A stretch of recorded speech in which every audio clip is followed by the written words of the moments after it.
أنا كذلك والأمور على ما يرام. غدا لديكم ندوة في جامعة الحسن. هل توجد في كل شهر ندوة؟ نعم، الخميس الأول من كل شهر توجد ندوة عامة لجميع الطلاب. وهل الحضور إلزامي؟ طبعا، ومن لم يحضر يكتب في الغياب. ولكن الندوة السابقة أخذت وقتا طويلا.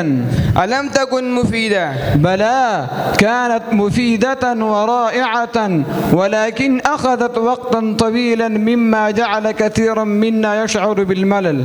هذه الندوة لن تطول، وأظن أنها ستكون أكثر إفادة، لأنكم تستطيعون أن تسألوا الشيخ عن بعض المسائل الدينية والأحكام الفقهية التي تقابلكم في حياتكم اليومية، وخاصة أنكم ستصبحون أئمة وخطباء. صحيح يا صديقي، فنحن لا نعرف كثير من الأحكام الفقهية ونريد أن نعرفها، فكثير من أصدقائنا وأقاربنا يسألوننا ما حكم هذا، وهذا حلال أم حرام، ونحن نخشى أن نفتئ بدون علم.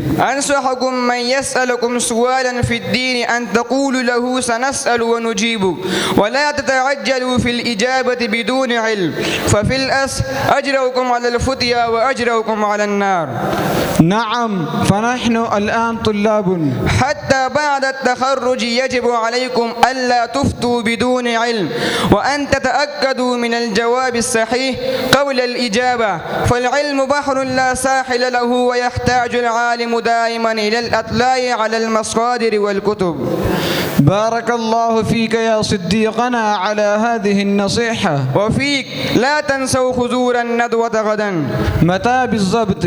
من الأفضل أن تصلوا الظهر في المسجد إن شاء الله. السلام عليكم ورحمة الله وبركاته. وعليكم السلام ورحمة الله وبركاته.